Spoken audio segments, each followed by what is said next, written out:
વંદનીય સંત વૃંદ, સજ્જનો અને બહેનો, ઈશ્વર અને ઉપાસનાનો વિષય ચાલી રહ્યો છે. ગઈકાલે થોડી ચર્ચા કરવામાં આવી. ઈશ્વરના આગળ જ્યારે વિશેષણ મૂકવામાં આવે છે ત્યારે પરિચ્છિન્ન બને છે, સીમિત બને છે, સીમિત વર્ગનો બને છે. પણ જ્યારે એને વિશેષણ થી મુક્ત કરવામાં આવે છે ત્યારે એ અસીમિત બને છે, સૌનો બને છે.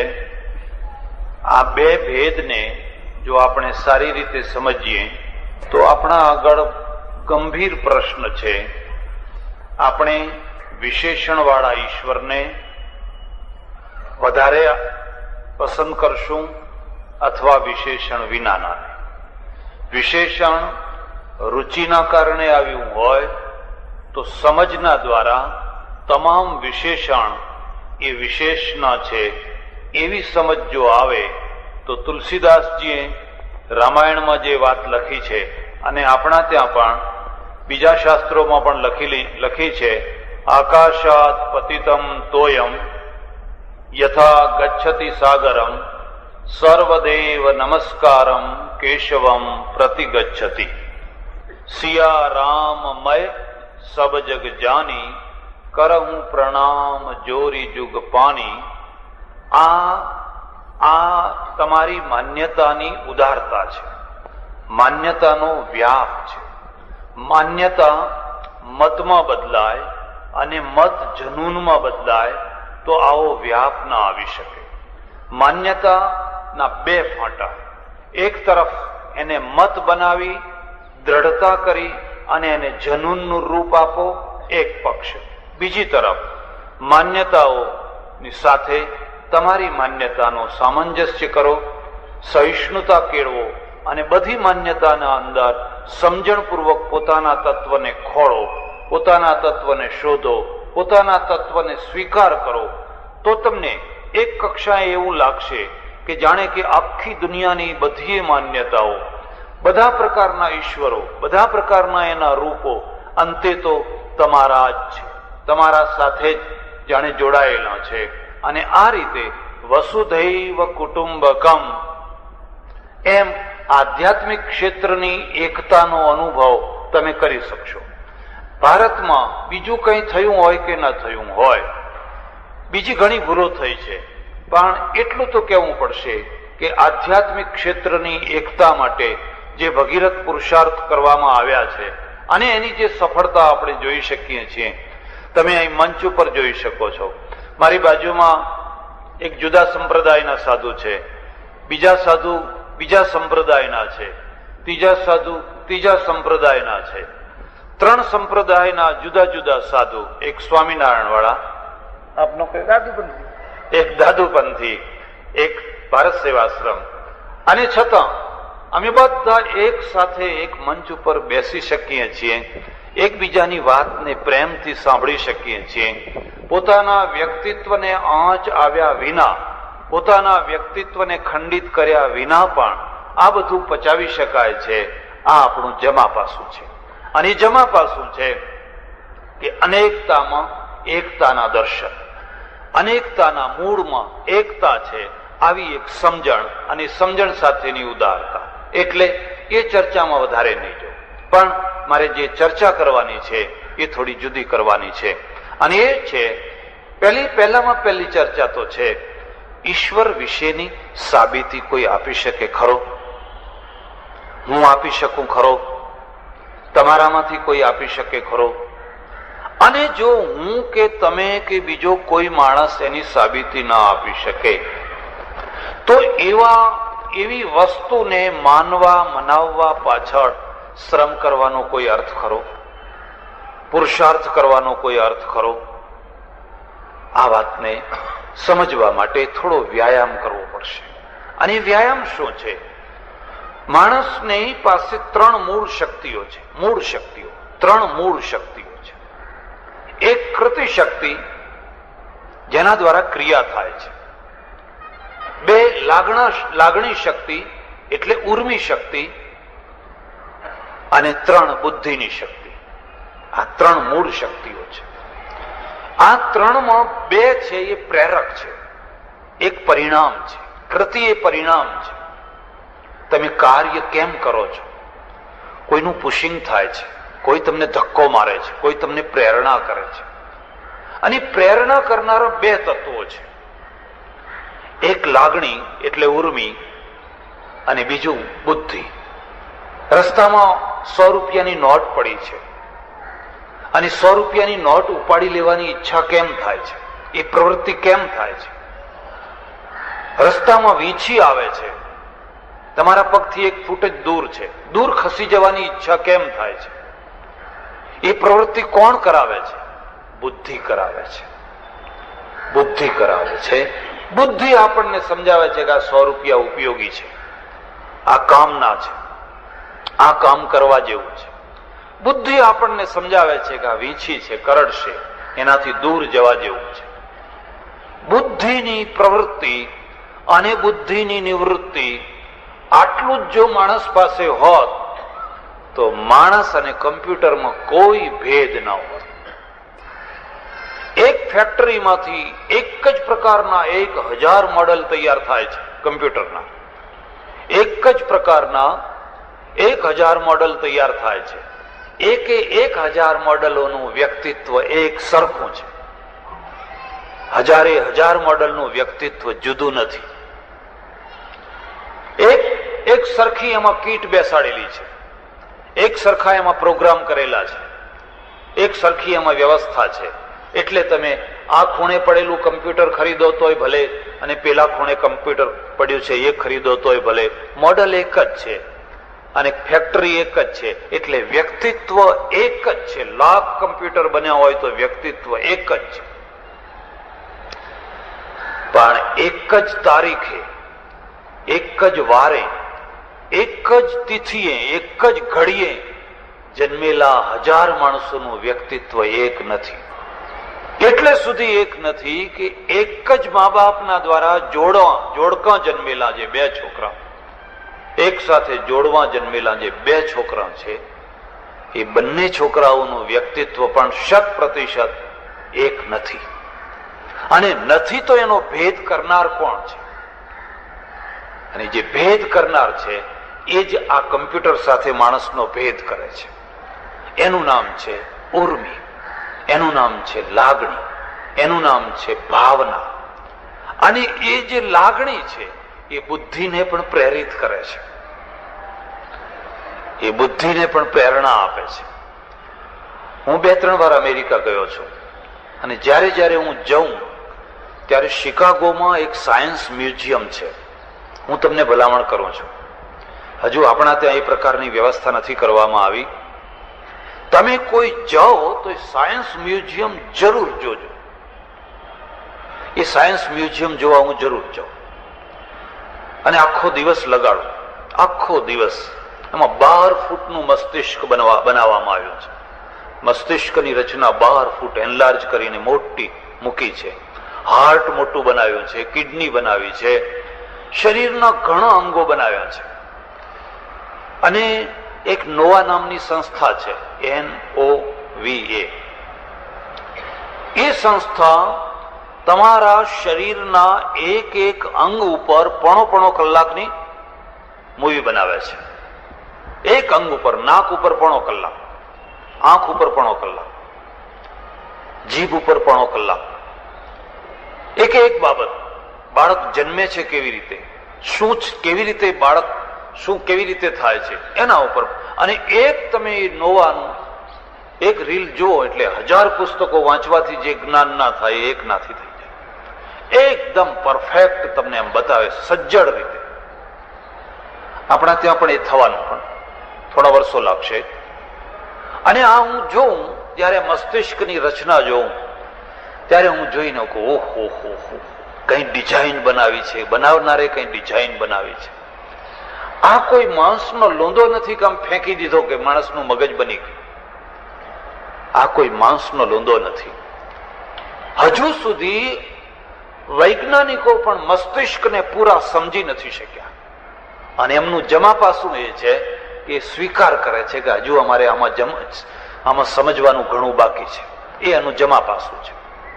એ પૂર્ણતાનો દાવો નથી કરતા. અને પૂર્ણતાનો દાવો ન કરાય ત્યાં સુધી જ્ઞાનનો વિકાસ. જ્યાં જ્ઞાન ઉપર પૂર્ણ વિરામ મૂક્યું નહીં, એ જ્ઞાન સમાપ્ત, જ્ઞાન ખતમ. પ્રત્યેક જ્ઞાન વિજ્ઞાન સાથે હોય જ છે. વિજ્ઞાન વિનાનું કોઈ જ્ઞાન હોતું જ નથી. અને વિજ્ઞાનનો અર્થ છે પ્રત્યેક દિવસે એમાં ઉમેરો કરો. પ્રત્યેક દિવસે. આ ઘડિયાળ કોઈ છેલ્લો મોડલ નથી.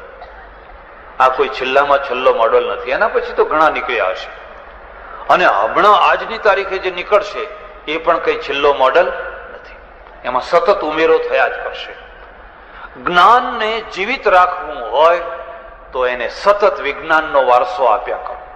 અને આ જ્ઞાન વિજ્ઞાનનો જે ટેકો છે એ આધ્યાત્મ ક્ષેત્રમાં પણ એવો ને એવો જ છે. જ્યાં તમે વિજ્ઞાન વિનાનું જ્ઞાન બનાવ્યું નહીં કે સ્થગિતતા આવીને જ્ઞાન મર્યું નહીં. અને મરેલું જ્ઞાન છે એ પ્રજાને મારી નાખતું. પ્રજા તલવારોથી નથી મરતી હોતી, બંદૂકોથી પ્રજા નથી મરતી હોતી, એટમ બોમ્બથી નથી મરતી હોતી. જો એટમ બોમ્બથી મરતી હોત તો જાપાન મરી ચૂક્યું હોત. જો તલવારોથી પ્રજા મરતી હોત તો જર્મની મરી ચૂક્યું હોત. પ્રજા જ્યારે પણ મરે છે ત્યારે વિજ્ઞાન વિનાના જ્ઞાનથી મળે છે. વિજ્ઞાન વિનાનું જ્ઞાન 2000 વર્ષ ઉપર, 3000 વર્ષ ઉપર. હમણાં થોડા ટાઈમ પહેલા મારે એક સંમેલનનું ઉદ્ઘાટન કરવાનું જવાનું થયેલું અને તબીબી વિષય હતો. અને એમાં આયુર્વેદના એક બહુ મોટા વૈદ્યરાજ, પ્રસિદ્ધ નામચીન વૈદ્યરાજ, એમણે એમના પ્રવચનની શરૂઆતમાં કહ્યું, ભગવાન ચરકે આટલી દવાઓ બતાવી છે. ભગવાન ચરક, આટલામાં આખી દુનિયાની બધી દવાઓ આવી જાય છે, એમણે કશું બાકી નથી રહેવા દીધું. ત્યારે મેં એમને મારા પ્રવચનમાં એક વાત કરી, ભલા થાઓ, મહેરબાની કરો, કોઈ માણસને ભગવાન ના બનાવો. જ્યારે તમે કોઈ માણસને ભગવાન બનાવો છો ને, પછી તમે એની ભૂલ નહીં કાઢી શકો. કારણ કે ભગવાન ભૂલ ના કરે. પછી તમે એના જ્ઞાનમાં ઉમેરો નહીં કરી શકો. કારણ કે ભગવાન અધૂરા ના હોય. અને આ બે નહીં કરી શકો. તમે તમારા પૂર્વજોની ભૂલ નહીં કાઢી શકો, તમે તમારા પૂર્વજોના જ્ઞાનમાં ઉમેરો નહીં કરી શકો, તો તમે વિજ્ઞાન વિનાની પ્રજા થશો. અને વિજ્ઞાન વિનાની પ્રજા એને મળેલું જે જ્ઞાન છે એના દ્વારા મરી જતી હોય છે. રાઇટર બંધુઓ મહાન છે, પણ જમ્બો જેટ કઈ ઉત્પન્ન કરીએ એટલે રાઇટર બંધુઓનું અપમાન નથી થતું. રાઇટર બંધુઓનું કઈ અપમાન નથી થતું કે તમે જમ્બો કર્યો તો આ અમારા પૂર્વજો શું મૂર્ખા હતા? નહીં, પૂર્વજોએ આપણને વારસો આપ્યો. એ 200 ફૂટના ઉડ્ડયનના દ્વારા આજે આપણે વગર રોકાએ 9000 કિલોમીટર ઉડી શકીએ છીએ. એ 200 ફૂટનો વારસો આપણને છે. પણ 200 ફૂટના વારસામાં જો સ્થગિત થઈ જાઓ તો તમે પૂર્વજોના દ્રોહી બન્યા કહેવાઓ. તો તમે કુપુત્ર કહેવાઓ, સુપુત્ર ના કહેવાઓ, પણ તમે કુપુત્ર કહેવાઓ. જ્યાં હતા ત્યાં ને ત્યાં સ્ટોપ થઈ ગયા. એટલે કોઈ પણ જ્ઞાન વિજ્ઞાન વિનાનું હોતું નથી. અને જ્યારે એને વિજ્ઞાન વિનાનું બનાવી દેવામાં આવે ત્યારે એ જ્ઞાન મળદાલ થતું હોય છે. અને મળદાલ જ્ઞાનનો ટોપલો જે પ્રજા લઈને ઉપાડીને ફરતી હોય એ પ્રજા પોતે પણ મળદાલ થઈ. એ પ્રજા પણ ચેતનાવાળી ના રહી શકે. એટલે મેં એમને કહ્યું, ભલા થાઓ, પ્રાર્થના કરું છું, તમે ચરક મહાન છે, સુશ્રુત મહાન છે, વ્યાસ મહાન છે, કોઈ નાના નથી, પણ એમને ભગવાન નાખો. અને ભગવાન કહેશો તો ભૂલ નહીં કાઢી શકો. હું ઈચ્છું કે મારા પછી આવનારી પ્રજા મારી ભૂલ કાઢે. હું એવું નથી ઈચ્છતો કે આવનારી પ્રજા મારે ડીટો કરે રાખે. મને કોઈ દિવ્ય પુરુષ સમજી લે અને દિવ્ય પુરુષ સમજીને એમ સમજે કે એમણે જે કહ્યું એમાં એક કાના માત્રની પણ ભૂલ ના હોય, ફેરફાર ના કરી શકાય. એવી પ્રજાનો બાપ થવા હું નથી માંગતો. હું એવી પ્રજાનો બાપ થવા માંગુ છું જે મારી ભૂલ કાઢે. અમારે સંસ્કૃતમાં તો એક સૂક્તિ છે, પરાજયમ ઈચ્છેત પુત્રાદપી શિષ્યાદપી. પોતાના પુત્રથી પરાજયની ઈચ્છા રાખે, પોતાના શિષ્યથી પરાજયની ઈચ્છા રાખે. શિષ્ય મને હરાવે, પુત્ર મને હરાવે. ક્યારે હરાવે? મારાથી સવાયો હોય ત્યારે. પણ મેં એને સવાયો જ ના થવા દીધો હોય, ડીટે ડીટો જ કરી રાખો, બસ. બીજી વાત, ઉપનિષદના ઋષિને જોજો. ઉપનિષદનો ઋષિ મહાન છે. એટલા માટે મહાન છે કે અલ્પતાનો સ્વીકાર કરે છે. એ કહે છે કે આથી વધારે મને નથી આવડતું. આથી વધારે જો જાણવું હોય તો પેલા ઋષિ પાસે જા. અને પેલો ઋષિ કહે છે આટલું મને આવડે છે, હવે આથી વધારે જાણવું હોય તો પેલા ઋષિ પાસે. પછી અહીં ગુરુવાદ આવ્યો, અને એવો ગુરુવાદ આવ્યો કે ગુરુ એટલે પૂર્ણ. ગુરુ અધૂરા હોય જ નહીં. અધૂરા હોય તો ગુરુ થવાય જ. અને આ પૂર્ણતાએ તમારા જ્ઞાનને ગંધાવી નાખ્યું, તમારા જ્ઞાનને મળદાલ બનાવી નાખ્યું. બોલપેનની રિફિલ જોઈએ તોય પરદેશમાં, બોલપેન બનાવવી હોય તોય પરદેશમાં, નાની નાની વાત હોય તોય પરદેશમાં. એના વિના ચાલતું નથી, બધું જ પરદેશનું.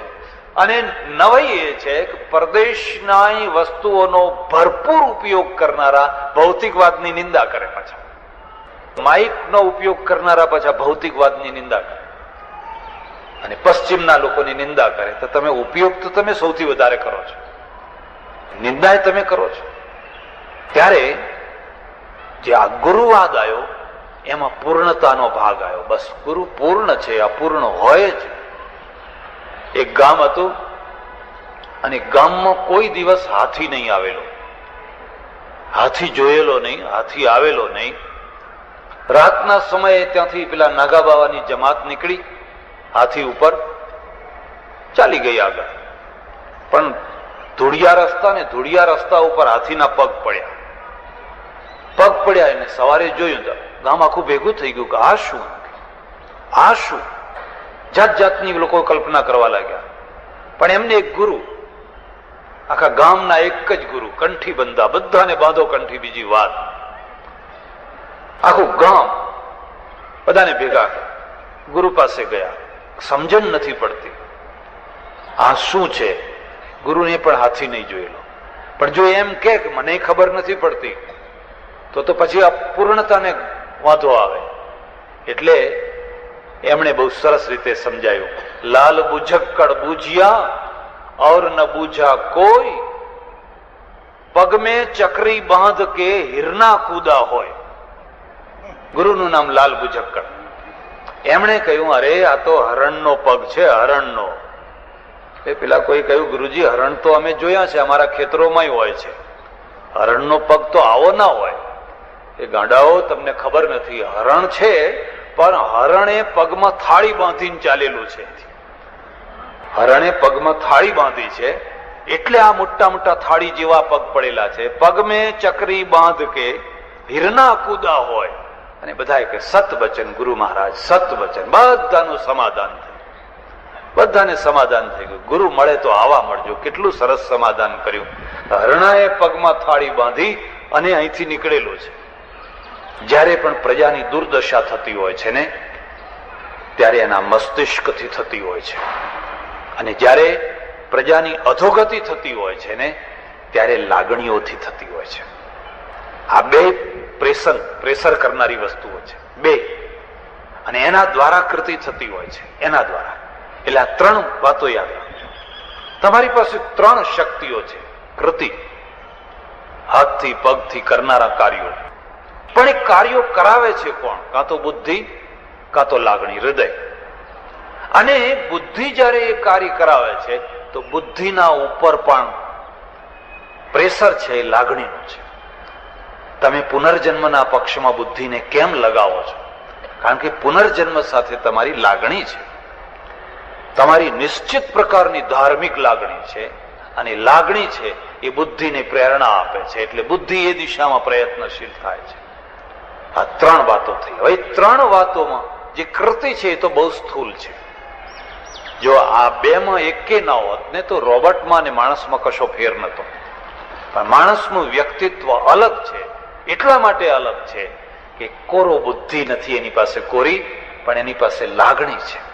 અને લાગણીના કારણે એકને રીંગણાનું શાક ભાવે છે, બીજાને નથી ભાવતું. એકને લાલ રંગ ગમે છે, બીજાને વાદળી રંગ ગમે છે, ત્રીજાને કથ્થઈ રંગ ગમે છે. કથ્થઈ ગમવાના કારણો શું છે? લાલ રંગ ગમવાના કારણો શું છે? સફેદ રંગ ગમવાના કારણો શું છે? પછી એ બુદ્ધિને કામ સોંપશે એટલે સફેદ વાળો છે ને એ તરત જ દલીલો કરશે કે સફેદ શુભ્ર કહેવાય, એકદમ શુભ્ર કહેવાય, એટલે સફેદ સારો રંગ. જૈન સાચું. પેલા લીલા રંગ વાળાને કહેજો કે લીલો રંગ એ તો ગાઢ કયો રંગ, કયો ઝંડો બતાવે છે? લીલો બતાવે એટલે ગાડી ચાલે. વિકાસ કરવો હોય, પ્રગતિ કરવી હોય, આગળ જવું હોય એટલે આ લીલો રંગ છે. એની દલીલો શરૂ થશે. અમને કોઈ પૂછે કે આ તમે ભગવો રંગ કેમ પહેરો છો, તો અમે પાછી દલીલો કરીએ. એની એ દલીલો છે. પણ આ તો બધી લાગણીઓના દ્વારા પ્રેરિત થયેલી દલીલો છે અને બુદ્ધિનું કામ છે. એટલે આ ત્રણ વસ્તુઓ તમારી પાસે છે. પણ આ ત્રણમાં જે બે વસ્તુઓ છે, બુદ્ધિ અને લાગણી, એના ઉપર થોડો વિચાર કરવાનો. લાગણીને સમજવાનો પ્રયત્ન તમે કર્યો? બીજી વાત જવા દો. તમે તમારી દૃષ્ટિએ તમને ગમો છો? એ તો સારું છે કે તમારા ઘરના માણસને હું નથી પૂછતો. ઘરના માણસો તો કેવો અભિપ્રાય આપે એ તો તમે જાણતા જ હો છો. પણ તમને કોઈ પૂછે કે તમે પોતે તમારા દ્વારા તમે ગમો છો? તમને તમારા કેટલાક એવા તત્વો છે જે તમને પોતાને નથી ગમતા? માણસ રોતો હોય છે, દુશ્મનોના મારથી નહીં, અંદરના મારથી રોતો હોય છે. પેલા દુશ્મનોના માર છે ને એને તો સહન કરવા ઢાલ હોય, એને સહન કરવા તો બહુ કઠિન નથી. પણ માણસ અંદરથી રોતો હોય છે, મારે ક્રોધ નથી કરવો પણ ક્રોધ થઈ જાય છે. પણ શું કામ થવા દે છે? શું કામ થવા દે છે? કે નથી થવા દેવો હતો પણ ક્રોધ થઈ જાય છે. ત્યારે ક્રોધ થાય છે તો કેમ થાય છે? હવે કામ વૈજ્ઞાનિકોને સોંપો. પેલા મસ્તિષ્કની અંદર મેં જોયું, શિકાગોના સાયન્સ મ્યુઝિયમની અંદર, અને 12 ફૂટના મોટા મસ્તિષ્કની અંદર એ સેક્શન આપે છે.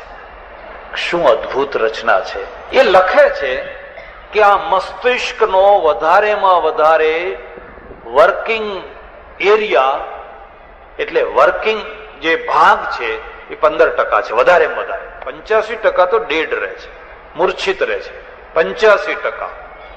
અને જયારે 15% સુધી એ વર્કિંગ કરતું થઈ જાય છે, એની શક્તિનો ઉપયોગ કરતું થઈ જાય છે, તે 15% વાળો માણસ તો કોઈ આઈન્સ્ટાઈન પેદા થાય છે. હું ને તમે તો 2-4% આવીશું. આપણો નંબર તો 2-4%. અને 2-4% તો કઈ આપણને કઈ મદ ચડે છે, કઈ મદ ચડે છે, કઈ અહંકાર થાય છે. પેલો કે છે 85% એની શક્તિ હંમેશા રિઝર્વ રહે છે, મૂર્છિત રહે છે. અને જો આ વાત સાચી હોય ને આપણા સમજમાં આવી જાય, અને જો માણસ એ દિશામાં લાગી જાય કે મારે 15%, 20%, 25% સુધી એ શક્તિને જાગૃત કરવી છે, તો એ માણસ કેવો થઈ શકે? એ માણસ કઈ પ્રકારનો થઈ શકે? ચમત્કાર નથી.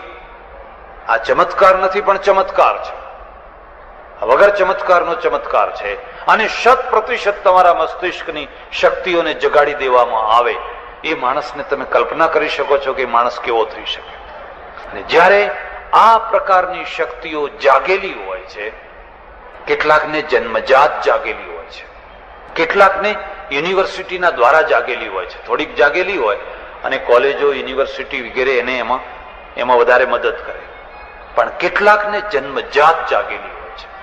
અને જ્યારે જન્મજાત જાગેલી હોય છે ત્યારે આપણે એના જ્ઞાન ઉપર આફરીન થઈ જઈએ છીએ. ઓહો, આટલું જ્ઞાન, આવું જ્ઞાન આવ્યું તો ક્યાંથી આવ્યું?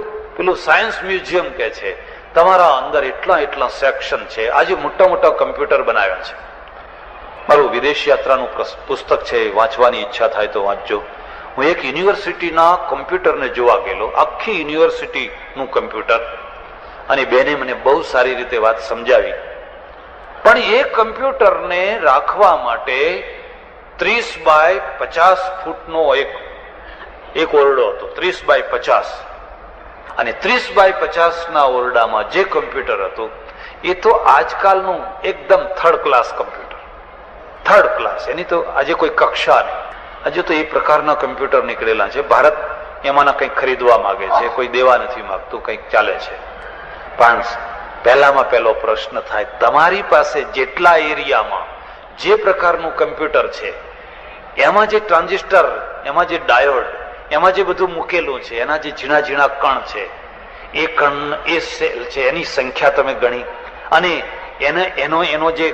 એની જે શક્તિ છે એ શક્તિનું માપ કાઢ્યું તો પેલા વૈજ્ઞાનિક કહે છે એ પ્રકારનું હજુ અમે નથી બનાવી શક્યા.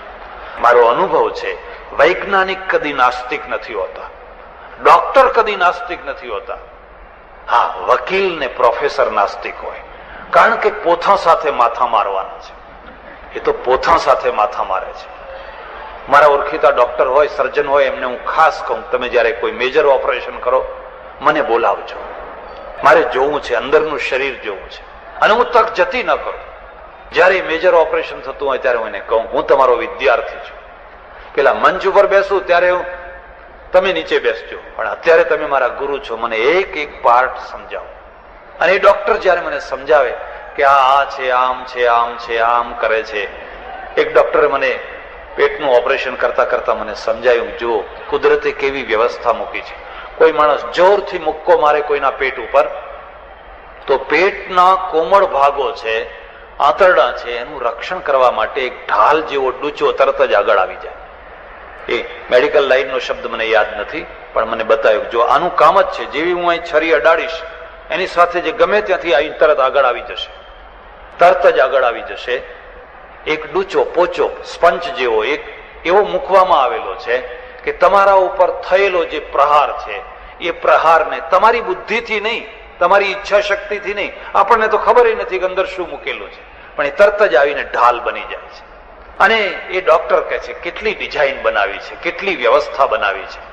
જે બનાવનાર છે એને એક ડિઝાઇન બનાવી છે, એક આયોજન છે, એક આખી વ્યવસ્થા છે. અને ઝીણામાં પ્રત્યેક સેલ એક ફેક્ટરી છે. એક નાનામાં નાનો સેલ પણ એક પૂરી ફેક્ટરી છે. અને રિધમની સાથે આખું કામ કરે છે, એકદમ રિધમની સાથે. તમે જોયું, તમારા ફેફસા છે ને બે પાંસડાના વચ્ચે મૂક્યા છે. જો બે પાંસડાના વચ્ચે ના મૂક્યા હોત અને કોઈ આટલું અમથું કર્યું હોત તો ફેફસા ડેમેજ થઈ જાય. પણ જેને ફેફસા બનાવ્યા છે એને બે પાંસડા બનાવ્યા છે ને બે પાંસડાના વચ્ચે એને મૂક્યા છે. આટલું કોમળ મગજ છે, પણ એના ઉપર ખોપરીનું કવચ મૂકી દીધું છે. જો આ ખોપરી ના મૂકી હોત ને સીધું મગજ મૂકી દીધું હોત, આટલી ટપલી મારો તો મગજ તરત જ ડેમેજ થઈ જાય. એનો જે ભાગ ડેમેજ થઈ જાય એટલે તમે ગાંડા થઈ જાઓ, તમે બકબક કરતા થઈ જાઓ, કાં તો મૌન થતા થઈ જાઓ. પણ જેણે એ મસ્તિષ્ક બનાવ્યું છે એને એ પણ વિચાર કર્યો છે કે એના ઉપર મારે એક લોખંડનું કવચ બનાવવું છે. કોઈ લાકડીનો ફટકો મારે, કોઈ તમને સ્કૂટર ઉપરથી તમે પડી જાઓ, કંઈક થાય તોય પણ અંદરનો કોમળમાં કોમળ ભાગ છે એ સુરક્ષિત રહેવો જોઈએ. એ બનાવનારને એની ચિંતા છે. તમે ઝીણામાં ઝીણી વાત જોજો, જીભની અંદર સ્વાદ ગ્રહણ કરવાની જે વસ્તુ મૂકી છે, રસાયણ શું છે, ખોરી કાઢ. એવું શું છે? હાથને ખારાશની ખબર નથી પડતી, મીઠાશની નથી ખબર પડતી. એ જીભની અંદર એક કયું રસાયણ છે? માંસ જ છે ને, લોહી જ છે ને, એમાં કેલ્શિયમ જ છે ને, આયર્ન છે ને, આ શરીરના જે તત્વો છે એ જ તત્વો જીભમાં મૂકેલા છે ને. છતાં જીભમાં કંઈક એવું મૂકેલું છે કે તરત જ તમને ખબર પડી જાય છે કે હા હા તો કડવી ચીજ છે, નહીં ખવાય. હાથને કેમ નથી ખબર પડતી? આંખ જુએ છે અને તે ડબલ બનાવી છે. કદાચ એક આંખ ડેમેજ થાય તો તમે બીજી આંખથી કામ ચલાવી શકો, એક કિડની ડેમેજ થાય તો બીજાથી તમે જીવિત. જેણે આ બનાવ્યું છે એ તમારા પક્ષમાં છે, તમારા વિપક્ષમાં નથી. એ પક્ષમાં છે કે કદાચ તમે આ રીતે ખંડિત થઈ જાઓ તો બીજી રીતે પણ તમે જીવતા રહી શકો.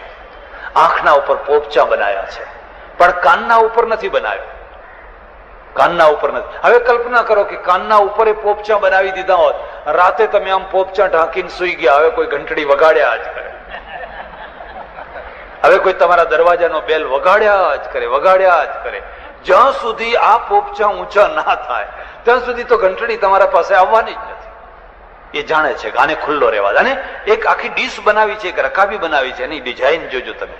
તમારો જે શબ્દ છે, શબ્દનો જે ગુંજારવ છે, એના જે તરંગો છે, એના જે મોજા છે, એ સર્ક્યુલેટ થઈને બરાબર જ્યાં મોકલવાના છે ત્યાં મોકલે. અને એ પડદો, એક ઝીણો પડદો, એની સાથેની ઝીણી ઝીણી નસો, એ જ નસો જોડાયેલી છે મસ્તિષ્ક સાથે. હું તો તમને ખાતરીથી કહું છું, એકવાર શરીરનું પૂરેપૂરું અધ્યયન કરે તો એને એમ તો થશે કોઈ ડિઝાઇનરે કમાલ કરી નાખી છે. આવી ડિઝાઇન કોઈ અદ્ભુત ડિઝાઇન છે, કમાલ કરી નાખી છે. એટલું જ નહીં, થોડીક વધારે વાત કરીશ તમને ભૌગોલિક રીતે વાત કરીશ. પૃથ્વીનું માપ એક ભાગ, 3 ભાગનો દરિયો. આખી દુનિયા ઉપર પાણી માપો તો 3 ભાગનો દરિયો, એક ભાગની પૃથ્વી હવે માણસોના માટે ઓછી પડે છે. એની જગ્યાએ ઉલટાવી દો, 3 ભાગની પૃથ્વી અને 1 ભાગનો દરિયો કરી નાખ્યો હોય તો સુરતમાં આખા પ્લોટ બધા સસ્તા થઈ જાય. 3 ભાગ વધી ગયો, જેટલા જુએ એટલા પ્લોટ. પણ પરિણામ શું આવે? વિચાર કરી જોયો, એનું પરિણામ શું આવે? 3 ભાગનો દરિયો જે વાદળા કરે છે એમાંથી જે વરસાદ થાય છે, આ 1 ભાગની પૃથ્વીને માંડ પૂરો થાય. હવે એને ઉલટાવી દીધો હોય તો 1 ભાગના દરિયામાંથી જે વાદળા તૈયાર થાય એ 3 ભાગની પૃથ્વી ઉપર એ વરસાદ કેટલો કરે, અને પછી પૃથ્વીની દશા શું થાય? તમને નથી લાગતું કે આ કોઈ આયોજન છે, આ કોઈ વ્યવસ્થા છે, આ એક કોઈ પ્રકારની વ્યવસ્થા છે? અમારે સંસ્કૃતમાં પર્વતોના માટે શબ્દો વપરાયા છે. ભૂધરા, ભૂમિધરા, ભૂને પૃથ્વીને ધારણ કરનારા. પવન તું, પાણી તું, ભૂમિ તું, ભૂધરા પર્વતા, વૃક્ષ થઈ ફૂલી રહ્યો આકાશે. હવે ભૂધરા કેવી રીતે? ભૂ પૃથ્વી, એનું ધારણ કરનારા. પૃથ્વી પર્વતોને ધારણ કરે છે કે પર્વતો પૃથ્વીને ધારણ કરે છે? તો આપણને તો સીધી રીતે એવું લાગે છે કે પૃથ્વીના ઉપર પર્વતો છે એટલે પૃથ્વી પર્વતોને ધારણ કરે છે. પણ અહીંયા લખ્યું છે ભૂધરા. અને જરાક ઊંડાણમાં ઉતરશો તો તમને ખ્યાલ આવશે કે પૃથ્વી બિલકુલ સીધી નથી, થોડી ઝૂકેલી છે. જે ભૂગોળનો વિદ્યાર્થી હોય એને ખ્યાલ આવશે. અને થોડી ઝૂકેલી છે એટલા માટે એ જે રાઉન્ડ લગાવે છે ને, એ પૂરો રાઉન્ડ, સરખો રાઉન્ડ નથી લગાવે, લંબગોળ રાઉન્ડ લગાવે છે. એક ભમરડો છે ને, એને આમ છોડી દેજો, તે રાઉન્ડ લગાવશે, પણ નાનો ભાગ છે એનો રાઉન્ડ થોડો ને મોટા ભાગનો મોટો થઈ જશે. અને એ લંબગોળ જે રાઉન્ડ લગાવે છે ને, એમાંથી ઋતુઓ થાય છે. એમાંથી તો ઉત્તરાયણ ને દક્ષિણાયન થાય છે, એમાંથી તો શિયાળો, ઉનાળો, ચોમાસું થાય છે. હવે જો એ લંબગોળ જે રાઉન્ડ લગાવે છે તે કેવી રીતે લગાવે છે? ને સુરતીઓને તો કહેવાનું જ શું કે અહીં તો 80 વર્ષનો ડોસો પતંગ ઉડાડે. મકર સંક્રાંતિના દિવસે પોંખ ખાવામાં ગાંડો થાય અને પતંગ ઉડાડવામાં ગાંડો થાય. પોંખ ખાવામાં ગાંડો થાય.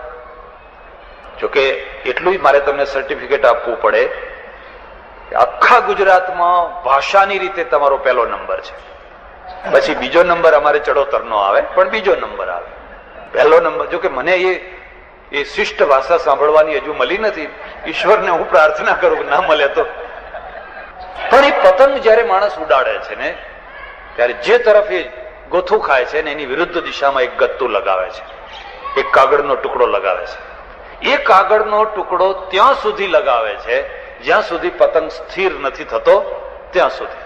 અને આમ ગોથું ખા કરે તો એ પતંગ ઉડાડવામાં મજા ના આવે. અને એટલે તમે ધ્યાનથી જોશો તો આ પર્વતો છે એ પતંગ, પૃથ્વી રૂપી પતંગ ઉપર લગાવેલા ગત્તા છે, જે એને થોડીક ઝુકાવીને રાખે છે. અને થોડીક ઝુકાવીને રાખે છે એટલે એક લાંબો લંબગોળ બને છે, એક લાંબો. અને લંબગોળ પડે છે એટલે એમાંથી આખી ઋતુઓ તૈયાર થાય છે. આ એક ડિઝાઇન છે, આ એક પ્લાન છે, આપોઆપ ગોઠવાઈ ગયેલું નથી. થોડી વધારે વાત કરો. ચંદ્ર છે ને એ તમારાથી લગભગ 2.5 લાખ માઇલ દૂર છે. 2.5 લાખ. હવે એને 50,000 માઇલ નજીક લાવી નાખો, માત્ર 50,000. એને 2 લાખ ઉપર લાઈન મૂકી દો. પરિણામ શું આવશે કલ્પના કરી શકો છો?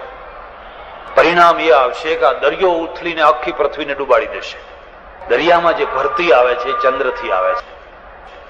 તો તમે આટલો જ વિચાર કરો, એ જે 2.5 લાખ માઇલ દૂર ચંદ્ર છે એને 50,000 માઇલ નજીક લાવી નાખો. પરિણામ શું આવે? આખો સમુદ્ર ઉથલી જાય.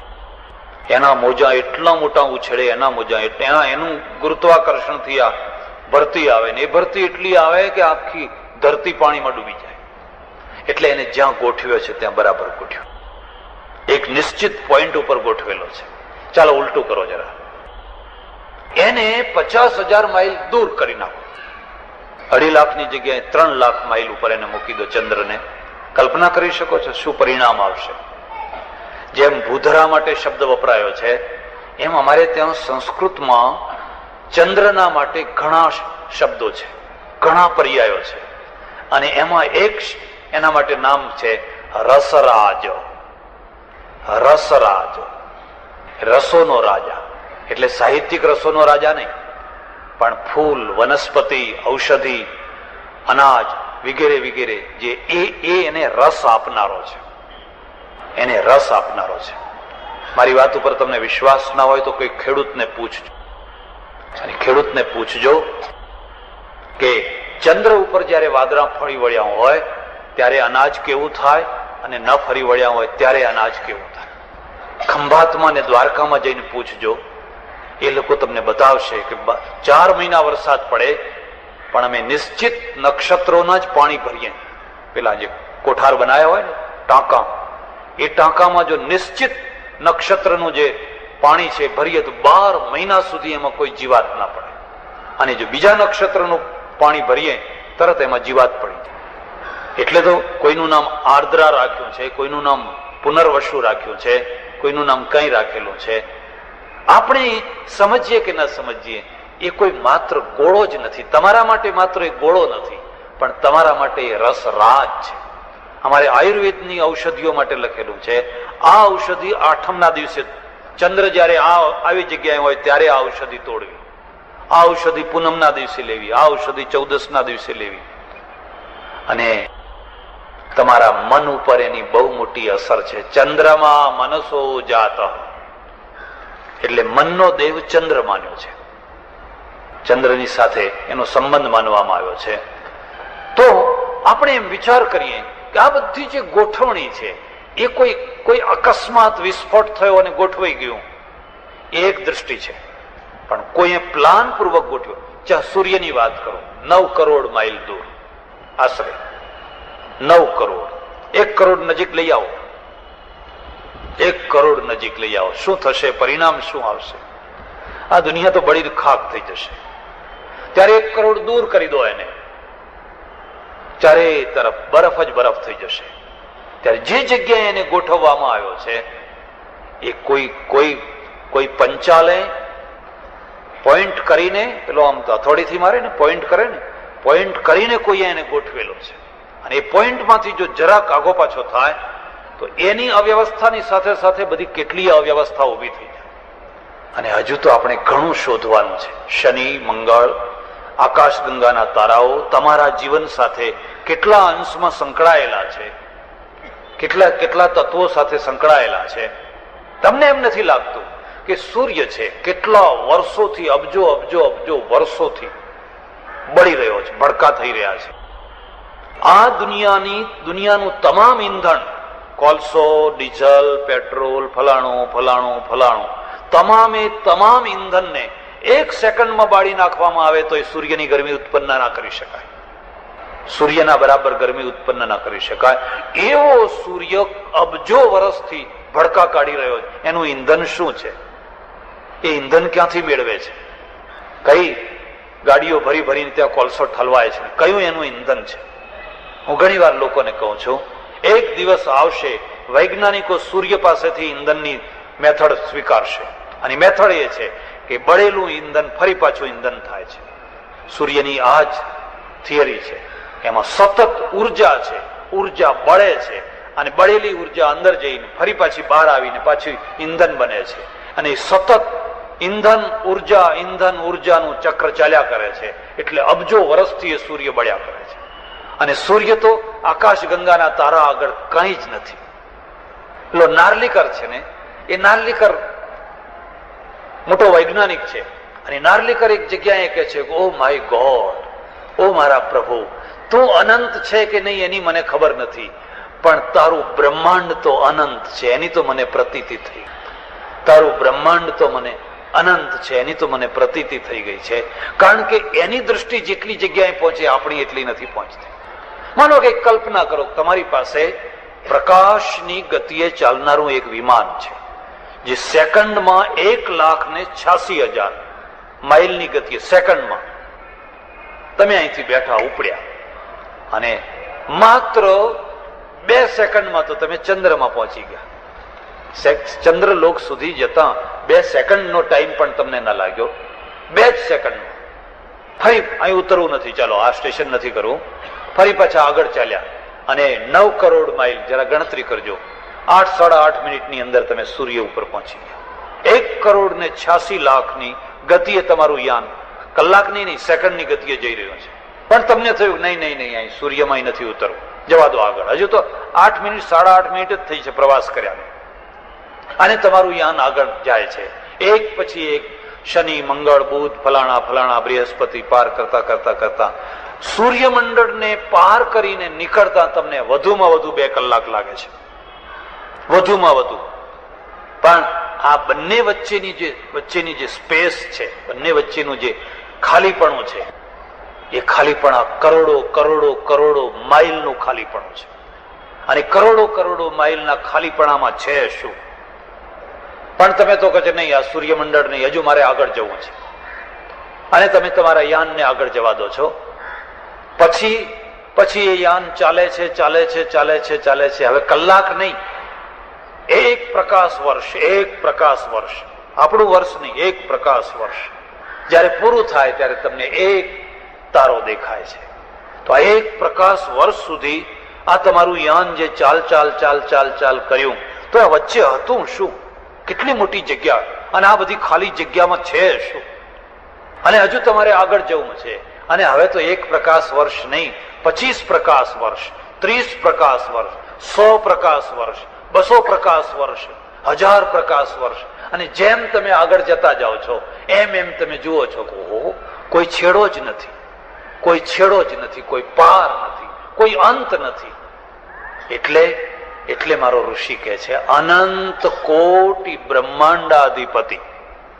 ઈશ્વર માટે વપરાયેલો શબ્દ છે. બ્રહ્માંડાધિપતિ નહીં, કોટી બ્રહ્માંડાધિપતિ નહીં, અનંત કોટી. કરોડો ખરા પણ અનંત કોટી બ્રહ્માંડાધિપતિ. એક દ્રાક્ષની લૂમ લો અને એક દ્રાક્ષની લૂમની અંદર એક એક દાણો છે, એક એક બ્રહ્માંડ છે. અને એક એક દાણો છે એની અંદરના જે સ્પેર છે, જુદા જુદા જે પાર્ટ છે, એ પાર્ટ કોઈ પૃથ્વી છે, કોઈ મંગળ છે, કોઈ બુધ છે, કોઈ ગુરુ છે, કોઈ સૂર્ય છે, એ એક એક દાણાની અંદર. હવે આવી એક મોટી દ્રાક્ષની લૂમ લો અને ત્યારે તમે કહો આ તો એક બ્રહ્માંડ હતું. આવી લૂમ કેટલી છે કે વાડીનો કોઈ અંત જ નથી. અહીં તો લૂમો જ લૂમો છે, લૂમો જ લૂમો છે. અને ત્યારે વૈજ્ઞાનિક નાસ્તિક નથી થતો. એ એમ કે છે અમે જે પ્રયોગશાળામાં સિદ્ધ નથી કરી શકતા એ અમારી સીમા છે, પણ આખું બ્રહ્માંડોના બ્રહ્માંડો બધા તત્વો પ્રયોગશાળામાં આવી નથી જતા. કેટલા એવા તત્વો છે કે છે. ત્યારે હું માનું છું, મને તો ખાતરી છે કે અધ્યાત્મનું સૌથી મોટામાં મોટું કોઈ મિત્ર હોય તો વિજ્ઞાન છે. અને વિજ્ઞાન વિનાનું જો અધ્યાત્મ હોય તો એ અંધશ્રદ્ધા છે. એ મોટામાં મોટી અંધશ્રદ્ધા છે. ચારે તરફ, તમારી ચારે તરફ જે કંઈ પથરાયેલું છે, જે કંઈ છે, જે કંઈ વ્યવસ્થા છે, જે કંઈ ડિઝાઇન છે, એમાં કોઈ કૃતિ છે, કોઈનો પ્લાન છે. એટલે સજ્જનો, આ એક વાત થઈ. બીજી વાત હવે કહું. હવે તમારી વાત કરો. અને તમારી વાત એ છે, બુદ્ધિની વાત નહીં કરું હમણાં, લાગણીની વાત કરીશ. આ લાગણીઓ એના ફાંટા છે, એના જુદા જુદા શાખાઓ છે. એક લાગણીનો એક શાખા દયા છે, એક શાખા ઉદારતા છે. એક માણસ દયાળુ છે, અતિ દયાળુ છે. એક માણસ બિલકુલ નિર્દયી છે, એને દયા જ નથી. એને ક્રૂરતામાં મજા આવે છે, પેલાને દયામાં મજા આવે છે. કબીર ક્યાં જન્મ્યા હતા, કેવા વાતાવરણમાં ઉછરીને મોટા થયા હતા. ચારે તરફ કસૈયો જ કસૈયો હતા. કોઈ સંસ્કારી ઘર, કોઈ સુઘડ મોહલ્લો એવું તો ન કહી શકાય. જ્યાં ઉછર્યા હતા, રોજ ઉઠે, અને સવાર પડે બાજુમાં જ કતલખાનું, એટલે પેલા છરા ઘસાતા હોય, કચ્છ ખચ બધું કપાતું હોય, ઉદ્વેગ થાય, મન દુભાય. પછી એમણે એક બહુ સરસ સમાધાન કર્યું. કબીરા તેરી ઝોપડી ગલકટ્ટોं के पास और करेगा सो पाएगा तू क्यों फिरे उदास, करेगा सो पाएगा तू क्यों फिरे उदास. પણ બાજુમાં જ કતલખાનું હોવા છતાં એને એ ધંધે લાગી જવાનું મન કેમ ના થયું? એ લાઈને ચડી જવાનું મન કેમ ના થયું? લાવો ને એક છરો લઈને આપણે બેસી જઈએ. કેમ? એની અસર એના ઉપર કેમ ના થઈ? એટલે આપણા ત્યાં શું કહેવામાં આવે છે? પ્રત્યેક વ્યક્તિ પોતાની પર્સનાલિટી, પોતાનું વ્યક્તિત્વ લઈને જન્મતો હોય છે. તમે એના ઉપર રંગોળી પૂરી શકો, પણ એના ઉપર પૂરી શકો. એ અંદર હોય જ નહીં. તમે ઉપર ગમે એટલી રંગોળી પૂરો ને કોઈ અર્થ જ નહીં. એટલે ગીતામાં એક શબ્દ વપરાયો છે, માભિજાતસ્ય પાંડવ, તું અભિજાત છે. અભિજાતનો અર્થ સમજ્યા તમે? અભિજાતનો અર્થ સોનું. એટલે હું તો એની લક્ષણા કરું છું.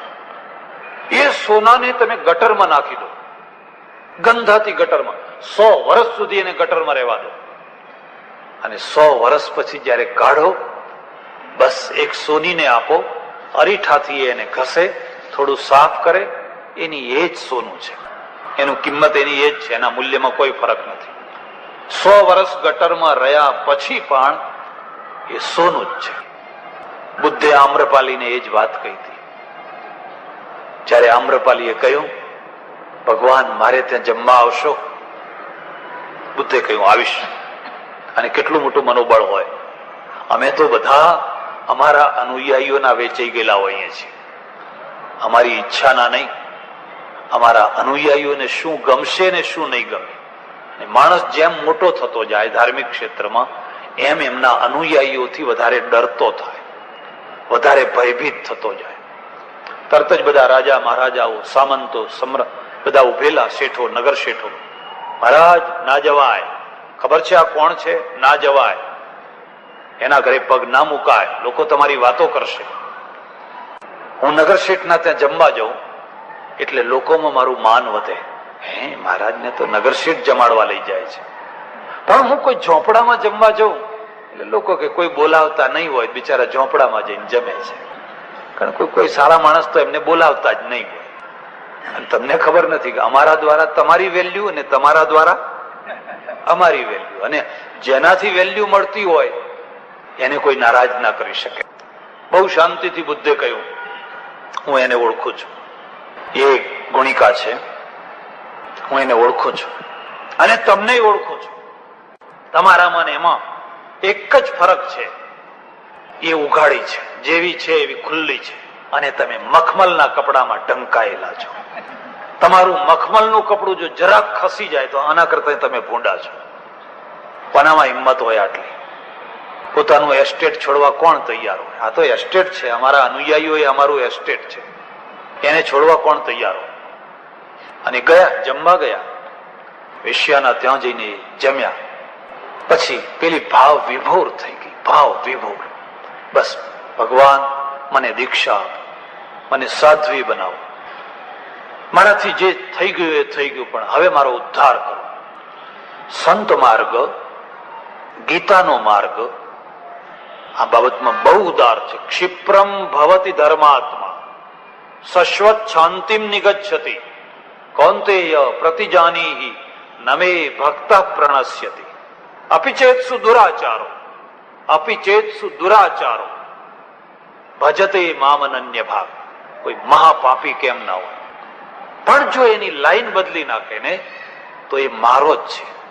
તેષામહં સમુદ્ધર્તા મૃત્યુ સંસાર સાગરાત ભવામીને ચિરાત પાર્થ મય્યા વેશિત ચેતસ.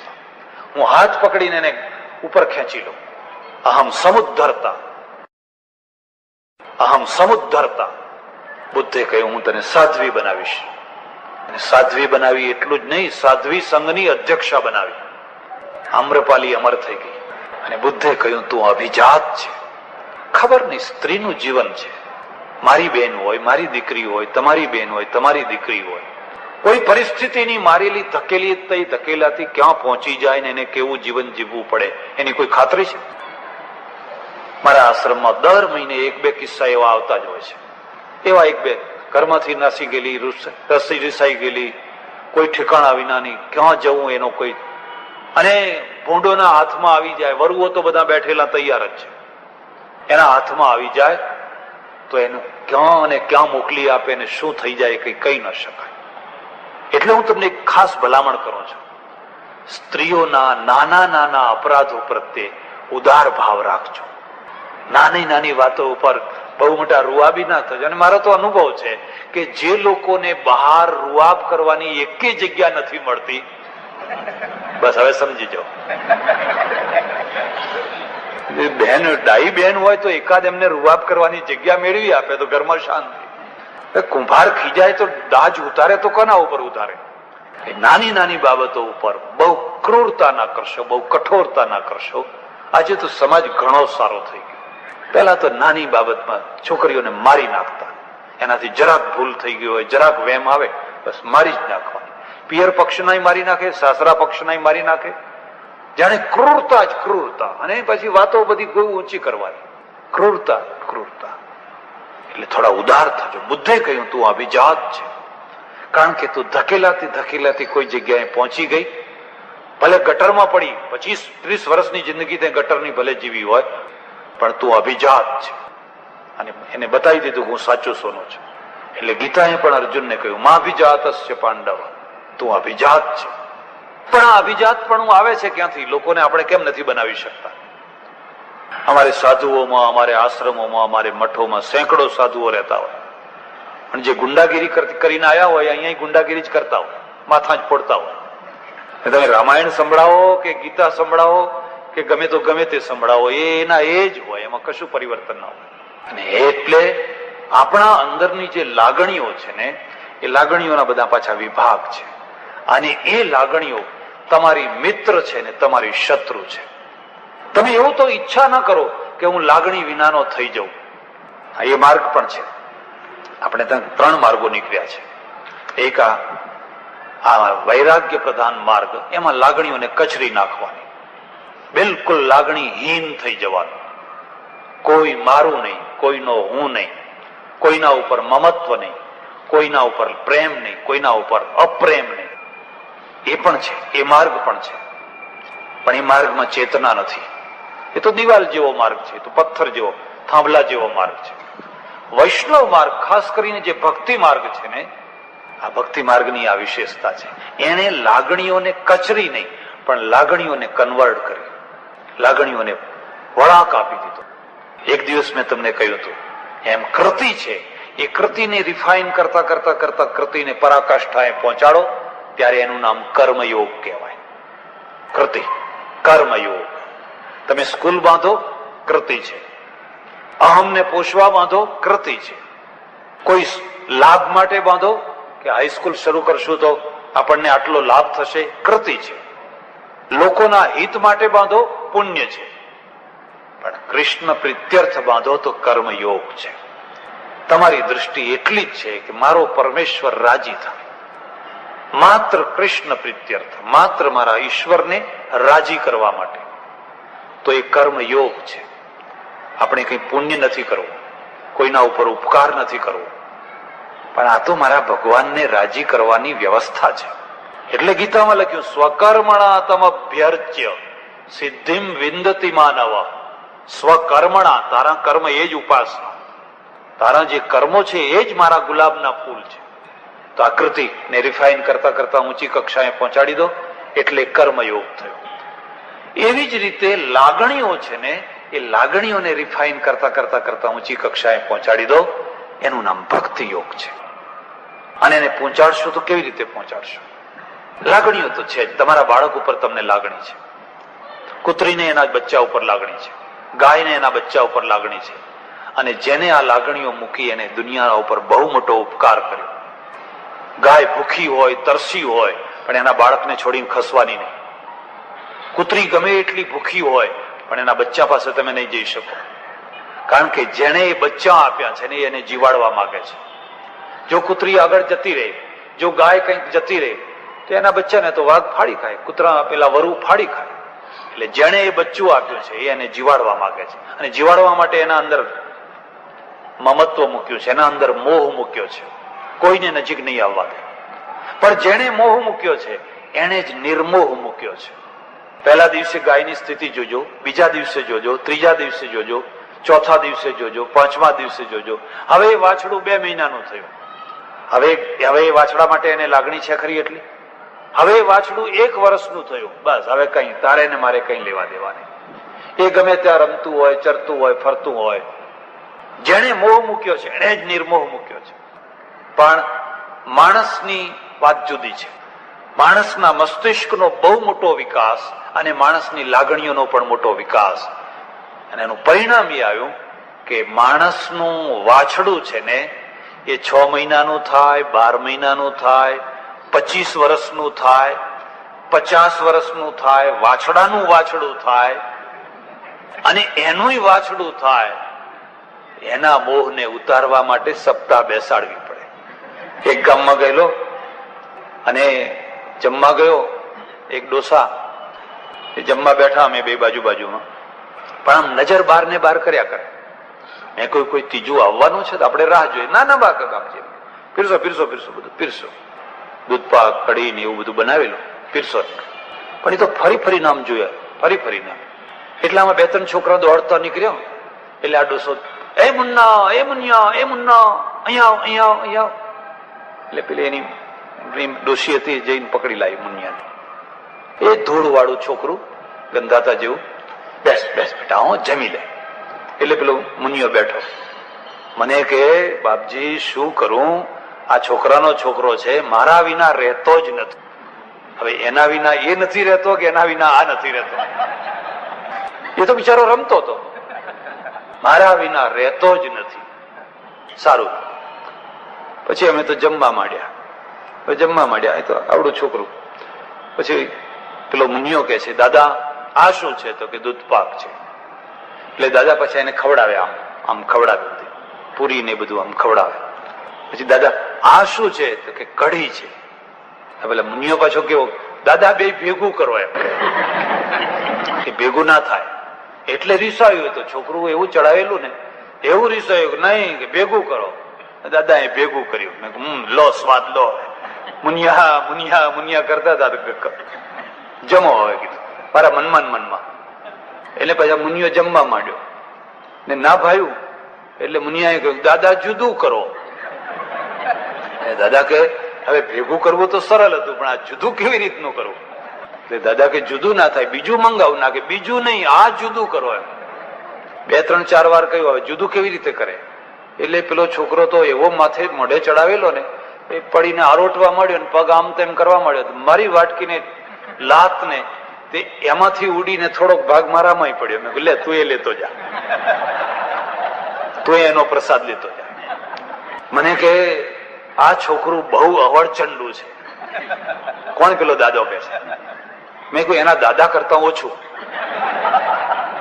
એ બિચારું શાંતિથી રમતું હતું અને મુનિયા.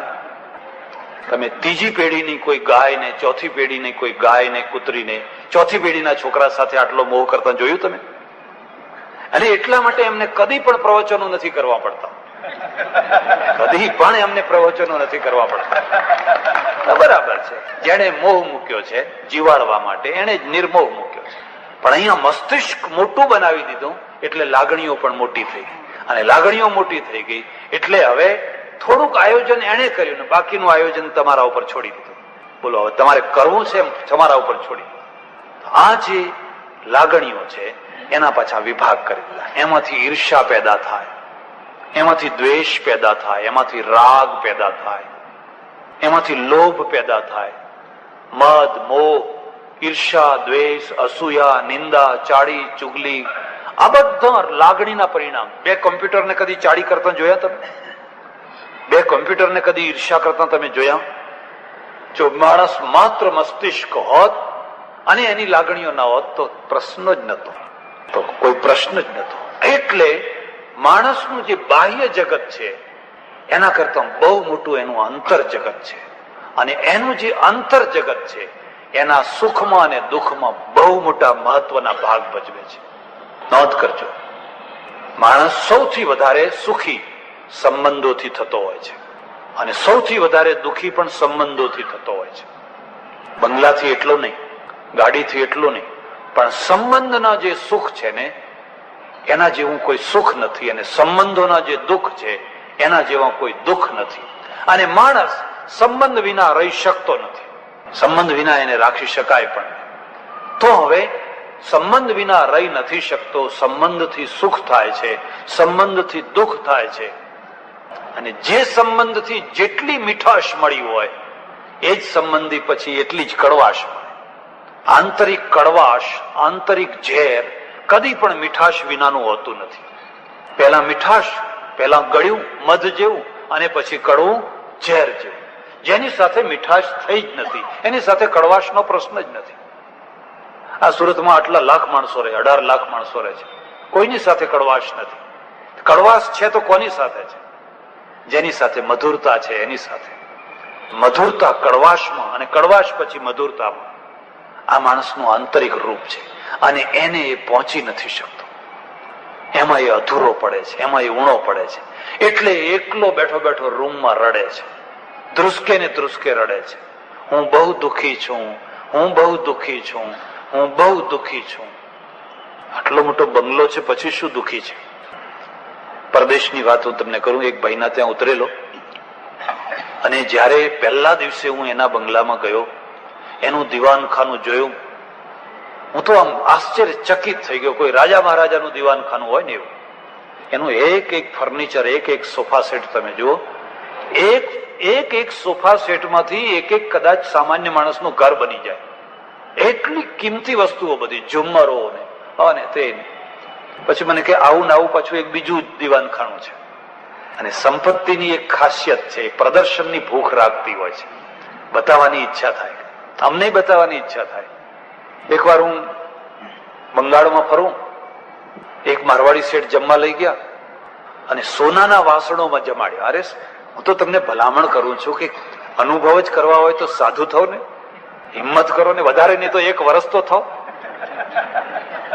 એ સોનાની થાળી, સોનાની વાટકીઓ, સોનાનો લોટો, સોનાનું બધું જ સોનાનું. પણ આપણે જરા બહુ સોનું જોયેલું નહીં ને બહુ ગતાગમ નહીં, એટલે મેં તો ઊંધું ગાલીને જમવા માંડ્યો. અને 2 શેઠ બાજુમાં બેઠેલો, આમ પંખો નાખે. મને કે મહારાજ રસોઈ સારી થઈ છે ને? મેં કહ્યું બહુ ફાઇન થઈ છે, સરસ રસોઈ થઈ છે. પણ એની મૂળ ઈચ્છા શું કે આ સોનાનું છે એવું મહારાજને ભાન થવું જોઈએ. મને થોડોક વહેમ પડ્યો, પણ મેં કહ્યું હશે કોઈ સારા પિત્તળે, અને આપણે શું. પછી અડધું જમ્યો હોઈશ ને ફેરવીને વાત લાવે. મને કે છે બાપજી આ થાળી વાટકો બધું તમે જોયું? મેં કહ્યું જોયું. મને કે નહીં જરા ધારીને જુઓ, બરાબર જુઓ. અને પછી મને વધારે થયું, મેં કહ્યું કંઈક થોડુંક જુદું લાગે છે. મને કે આ આખો સેટ છે એ 2.5 કિલોનો થયો છે, સોનાનો છે, 2.5 કિલો સોનું. આવા 40 સેટ મારા ઘરમાં પડ્યા છે. તમે વિચાર કરો કે એક સંન્યાસીને જમાડવા માટે, હવે હું વેવાઈ તો છું નહીં કે મારા આગળ 40 સેટની વાત કરે.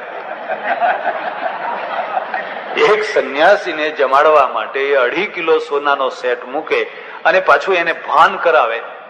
આ સેટ સારું, ભગવાનની તમારા ઉપર સારી દયા છે. પણ જ્યારે મને ખબર પડી કે આ 2.5 કિલોનો સેટ છે અને સોનાનો છે, એટલે જમવામાંથી વૃત્તિ એ તરફ વધી ગઈ, એ તરફ મગજ એ તરફ કામ કરતું થઈ ગયું. પહેલા તો માત્ર જમવામાં જ રસ હતો, અને હવે વિચાર આવવા માંડ્યો કે હવે 40 સેટ છે ને એક ઓછો થાય તો શું વાંધો એને. એના ઘરમાં તો 40 સેટ પડ્યા છે, હવે એક ઓછો થાય ને. પાછા મનમાં એવો વિચાર આવે, કહો કે ના કહો, આ શેઠે એટલા માટે આ સોનાની વાટકી થાળી વગેરે મૂકી હશે કે મારા જમીન પછી લેતા જાઓ, કદાચ એટલા માટે મૂકી. હવે મારું મગજ કામ કરે છે. જો પહેલા તો સ્વાદમાં જ હતું.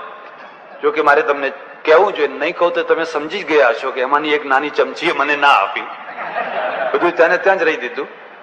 મહારાજ મૂક એમ, બરાબર. હું એ ઉભો થઈ ગયો ને એમણે એમ ના કહ્યું કે લેતા જાઓ એમ. આટલું ઐશ્વર્ય એના ઘરમાં. એને 4 ગાડીઓ આમ હાથી જેવી ઝૂલે. હાથી જો એને બેસીને અમે રોજ પ્રવચન કરવા જઈએ, પછી આમ દબાવે તો કાચ ઊંચો થઈ જાય, આમ દબાવે તો કાચ નીચો થઈ જાય. આમ બધું ફેરવવાનું નહીં, અને બધું ફેરવે. હું તો 15 દિવસ એના ઘરમાં રહ્યો. પાછો રાત્રે સુતા પહેલા મેં એને કહ્યું, પહેલા દિવસે, તમારો બાથરૂમ બતાવો. તમે બધા કદાચ મોડા ઉઠતા, હું વહેલો ઉઠું તો હું નહીં લઉં. એને બાથરૂમ બતાવ્યો. બાથરૂમ બતાવ્યો તો મેં કીધું, આ તો દવાખાનું છે, બાથરૂમ છે.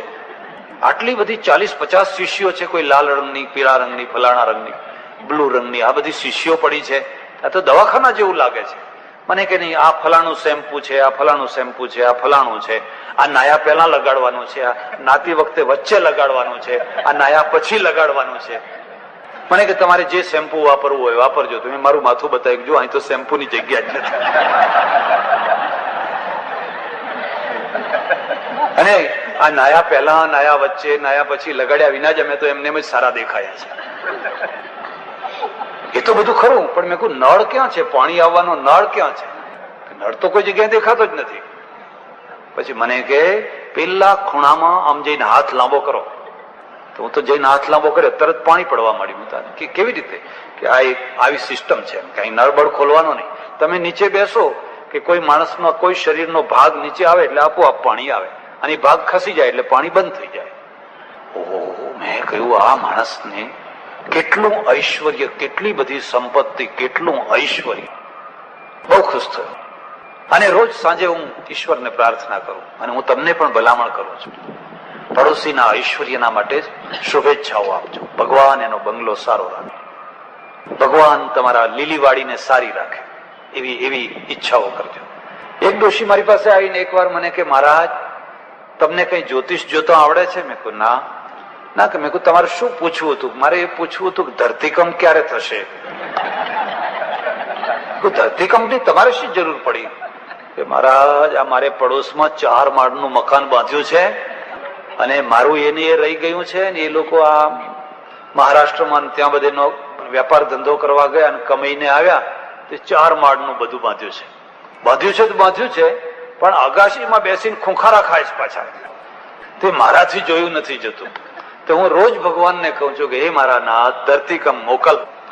મેં કહ્યું ધરતીકંપ આવશે ને, એ 4 માળનું મકાન પડશે તો તમારા ઉપર પડશે, અને એ તો ફરી 4 માળનું ઊભું કરી દેશે, પણ તમે 1 માળનું ફરી ઊભું નહીં કરી શકો. આ એક વૃત્તિ છે. જો આનું નામ લાગણી છે.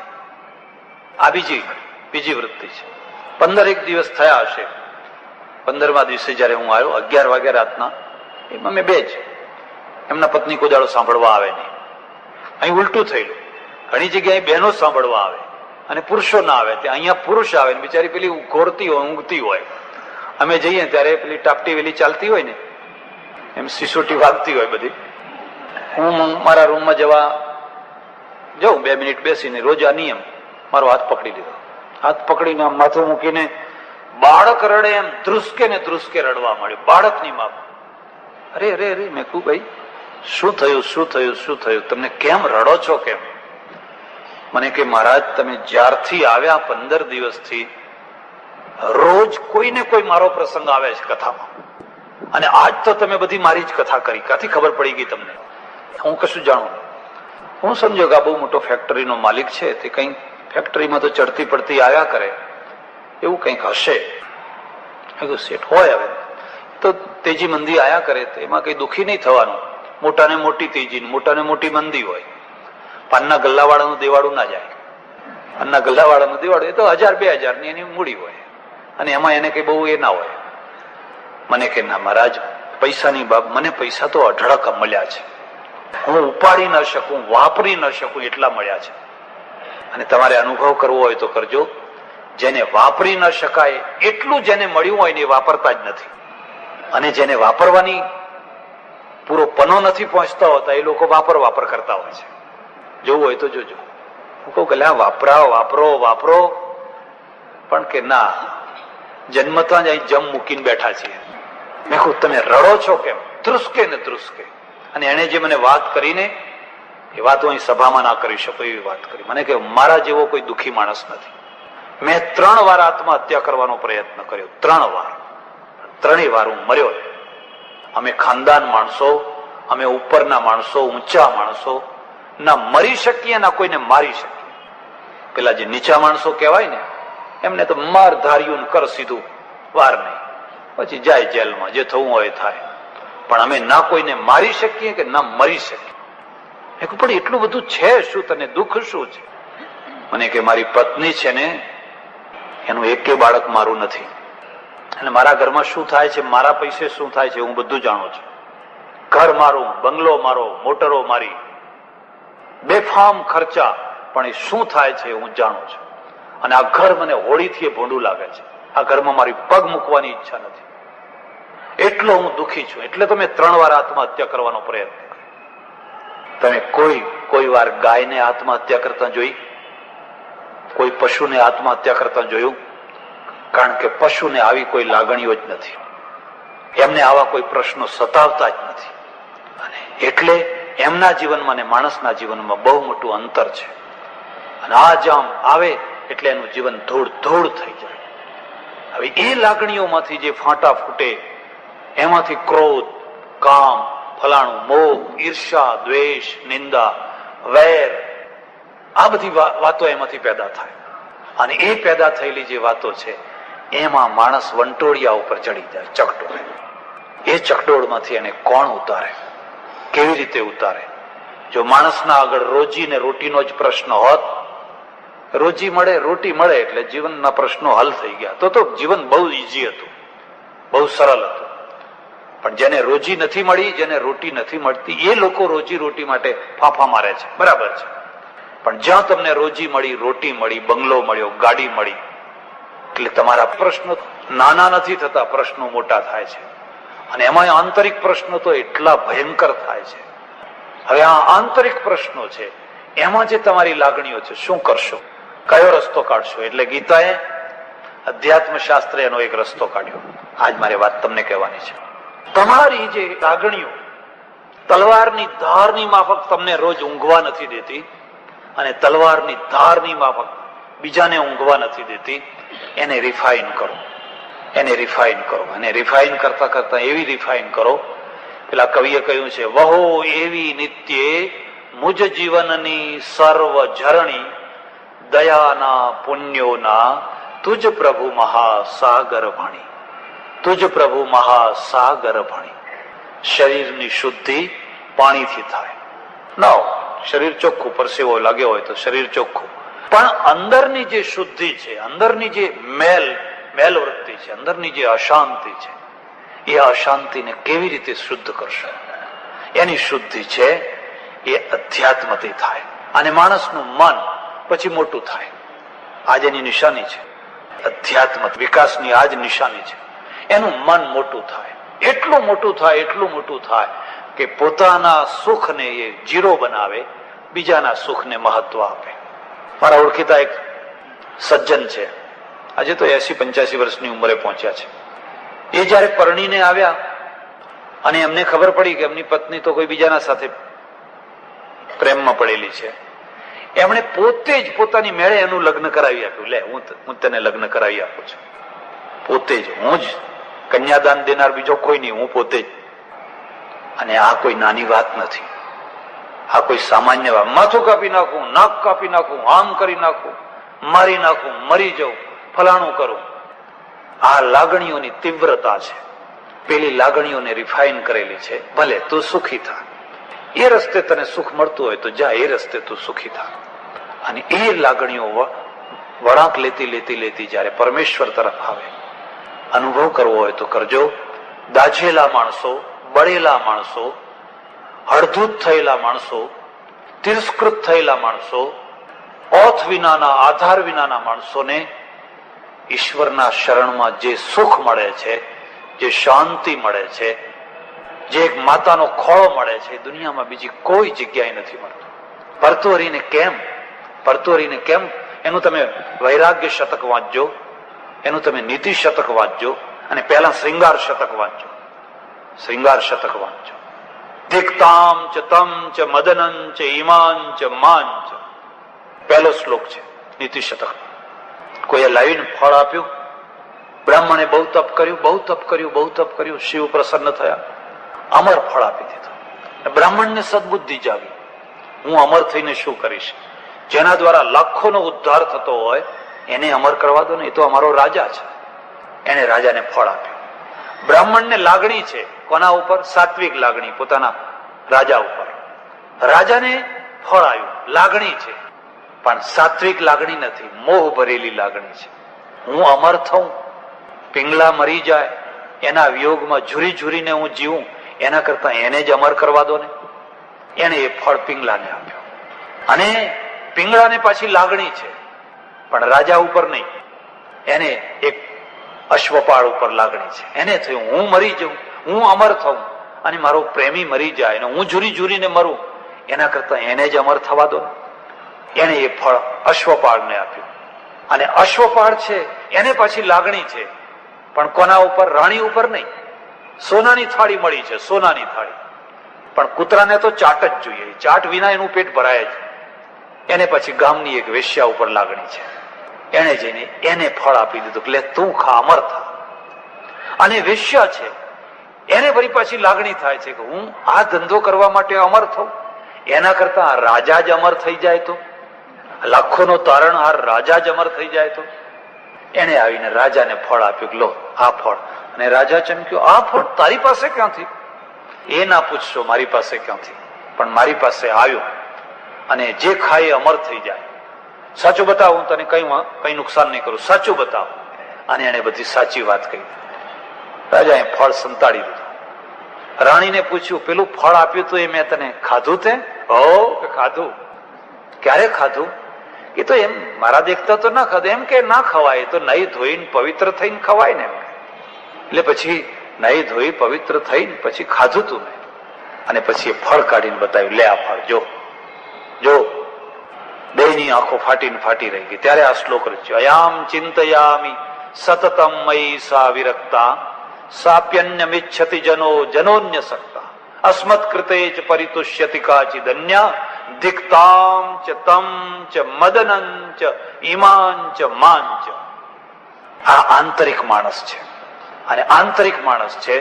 બાહ્ય સમાધાન એટલું અઘરું નથી, પણ આંતરિક સમાધાન બહુ અઘરું છે.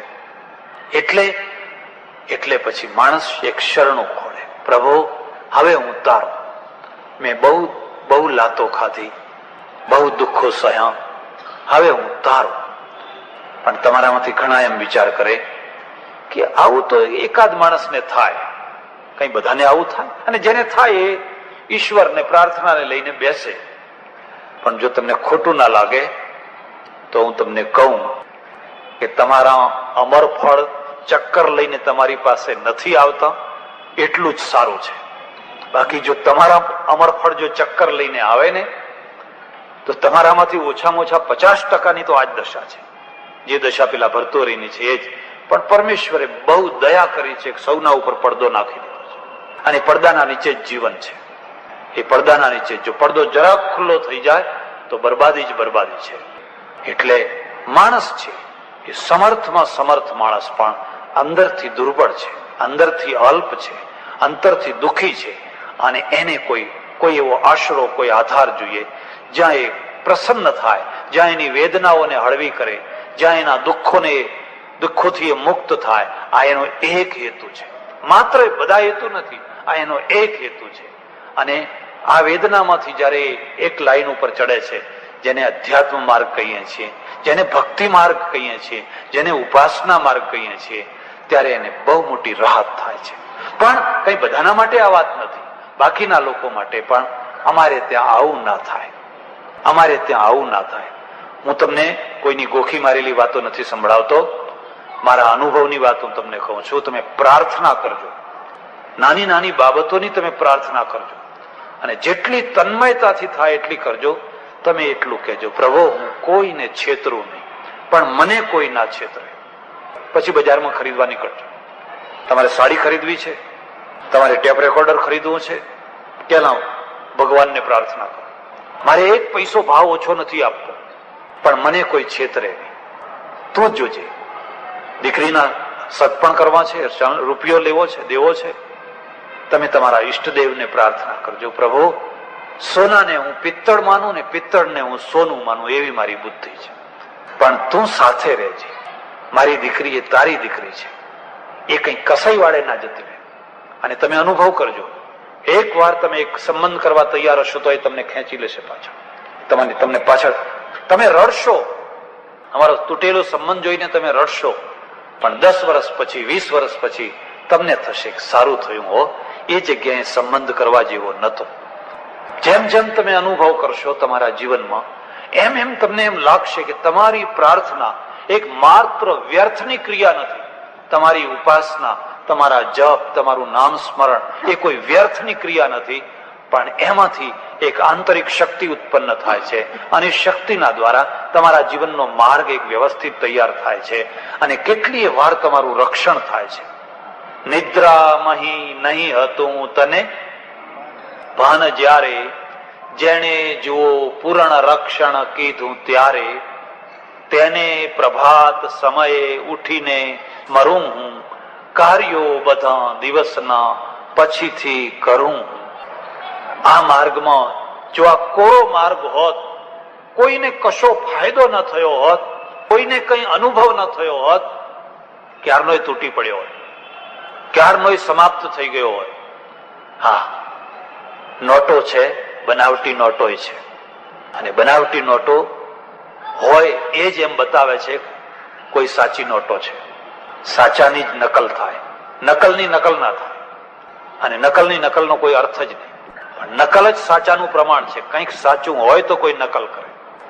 એટલે સજ્જનો, ઈશ્વર એક પરમ શક્તિ, એને અલ્લાહ કહો. મને અને તમને તો નવાઈ લાગશે, અલ્લાહ શબ્દ સંસ્કૃતનો છે, ઘણાને ખ્યાલ નહીં આવે, પણ અલ્લાહ શબ્દ સંસ્કૃતનો છે. અમારે વ્યાકરણમાં અંબ અક્ક અલ્લ ઇતિ ઈશ્વરે. અંબ એને સ્ત્રીલિંગ બનાવો એટલે અંબા, એટલે માં, એ જગત જનની માં છે. ત્વમેવ માતા ચ પિતા ત્વમેવ, અને અલ્લ એને ફારસી ઉચ્ચારણ, અરબી ઉચ્ચારણ કરો તો અલ્લાહ, એ સંસ્કૃતનો શબ્દ છે. અને મૂળ અંગ્રેજીનો જે ઓલ શબ્દ છે ને, એ ડબલ એલ, એને જેવો છે એવો જ બોલો તો અલ્લાહ, એ ડબલ એલ, એને જેવો છે એવો જ બોલો તો અલ્લાહ.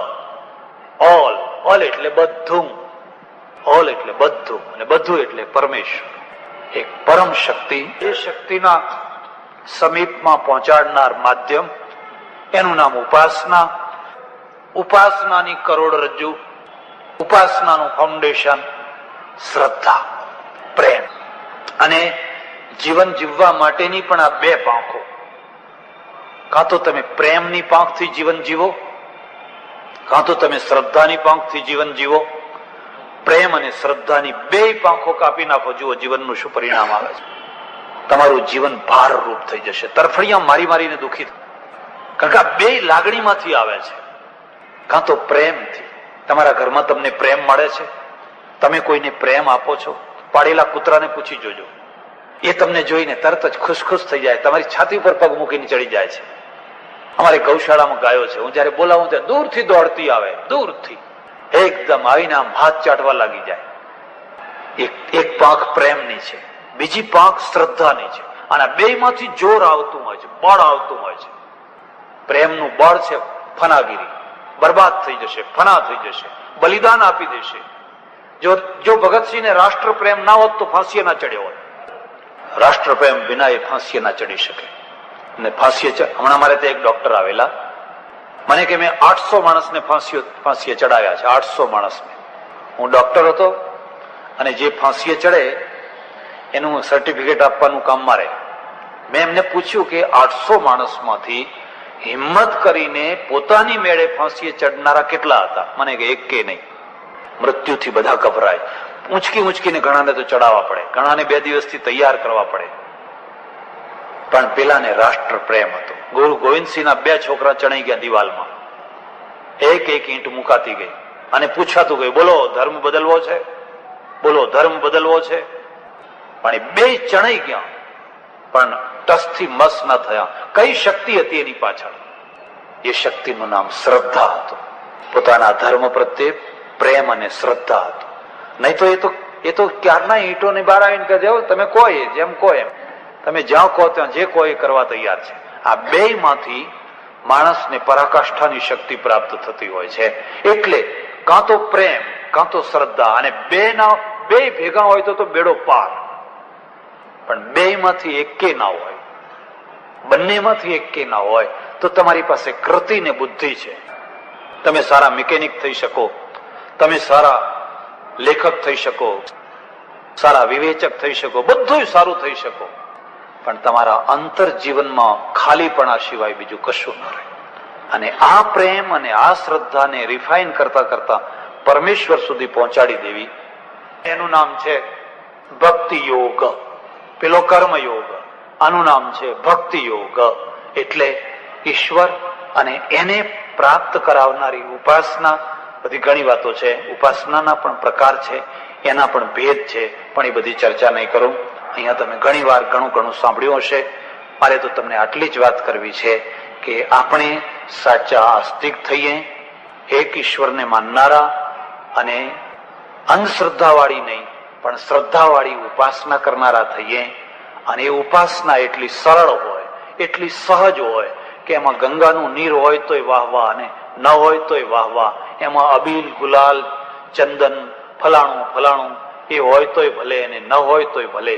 એ તમારા હૃદયનો ભૂખ્યો છે, એ મનનો ભૂખ્યો છે, ભાવનો ભૂખ્યો છે. એના ઉપર વધારેમાં વધારે ભાર દેવાય અને એ રીતે ઉપાસનાના દ્વારા આપણી વૃત્તિઓ પરમેશ્વર તરફ વળે એવી અભ્યર્થના. હરિઓમ તત્સત. જય